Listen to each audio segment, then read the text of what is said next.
Qu'est-ce que la Guinée-Conakry et Haïti ont en commun? Les deux ont été les pionniers de l'indépendance, et les deux sont ce que certains analystes appellent des États faillis, faibles et fragiles.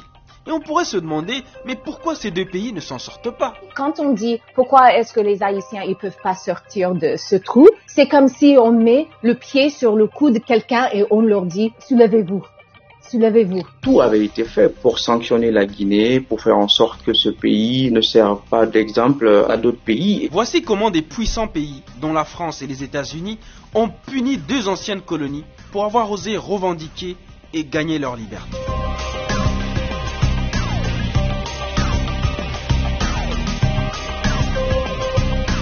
Soyons clairs dès le début.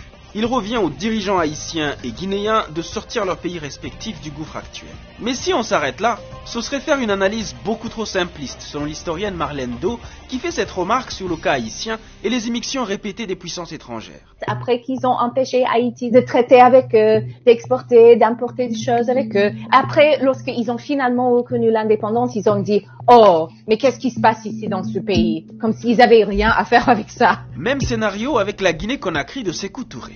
On pourrait bien évidemment dire que la Guinée a été punie pour son nom en 1958. Même si la France avait donné l'indépendance à la Guinée, la France n'a pas totalement quitté la Guinée. C'est-à-dire qu'on a ici deux pays qui, au-delà de l'incapacité de leurs dirigeants successifs à les mettre sur les rails, croulent sous le poids de lourds fardeaux historiques parce qu'ils ont refusé de se soumettre.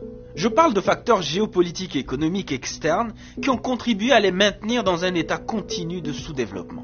Commençons tout d'abord avec Haïti. Le dimanche 1er janvier 1804, Haïti, appelée Saint-Domingue, s'autoproclame indépendante après une longue et meurtrière guerre de libération. L'ancienne colonie française devient le premier État noir de l'histoire moderne. Et ça, la France napoléonienne ne l'a jamais accepté. Encore moins les États-Unis, l'Espagne, le Portugal, les Pays-Bas et la Grande-Bretagne, qui tous avaient des colonies à cette époque et étaient des esclavagistes. Il y avait une question dans le monde de comment est-ce qu'on peut assurer que la révolution d'Haïti va pas s'exporter, et la France voulait être repayée entre guillemets pour avoir perdu la colonie. En 1825, le roi de France, Charles X, impose à son ancienne colonie de payer son indépendance en lui versant une indemnité de dédommagement, 150 millions de francs or. À l'époque, c'est l'équivalent de toute une année de revenus d'Haïti, soit 15% du budget annuel de la France. Face à cette demande, les Haïtiens sont choqués, comme l'écrit l'auteur Louis-Philippe d'Alembert.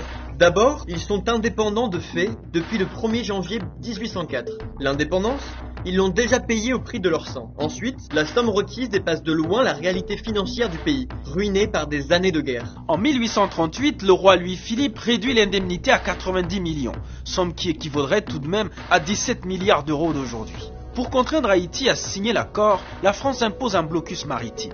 Obligé de payer, le nouvel État doit lever de lourds impôts. Le pire, c'est qu'Haïti a dû emprunter aux banquiers parisiens pour pouvoir payer cette indemnité. C'est ce que les historiens ont appelé la double dette de l'indépendance. Il se met ainsi en place un jeu financier complexe que la jeune nation va traîner tel un boulet sur plus de 125 ans. La dette est finalement soldée en 1883. Mais l'ancienne colonie ne finira de payer les intérêts de l'emprunt que vers les années 1950.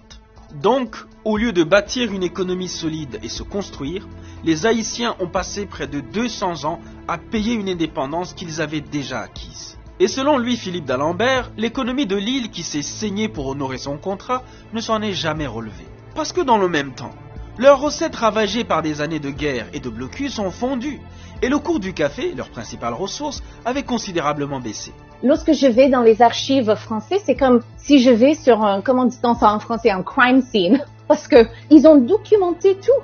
Et des fois, je m'étonne que ils n'ont pas essayé de cacher parce qu'ils ont vraiment pensé que c'était juste pour punir Haïti. Pour avoir, dans les mots de Dessalines, oser être libre. Il a dit, j'ai vengé l'Amérique, mais après, l'Amérique et l'Europe, ils ont pris leur vengeance ici. Et je vous épargne l'invasion et l'occupation américaine entre 1915 et 1934. Mais est-ce qu'on peut vraiment dire que c'est la faute des Haïtiens quand il y a un blocus contre Haïti, quand il y avait les États-Unis qui ont confisqué de l'argent du gouvernement haïtien en 1914? On peut voir que non, ce n'est pas un accident parce que tire trop d'argent d'un pays, trop de ressources, jusqu'à ce qu'il n'y a rien. On peut pas leur dire, ok, maintenant inventez. Mise au banc des nations, essoufflée par la double dette, Haïti fait peur et personne d'autre ne veut subir le même sort.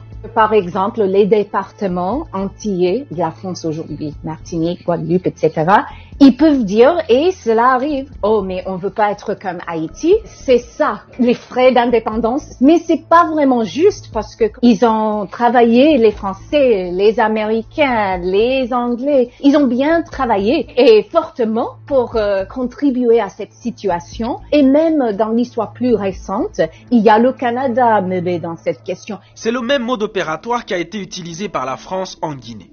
En 1958, le vent des indépendances souffle sur les colonies des deux empires français, l'AOF et l'AEF. La France, le sentant venir, anticipe le coup.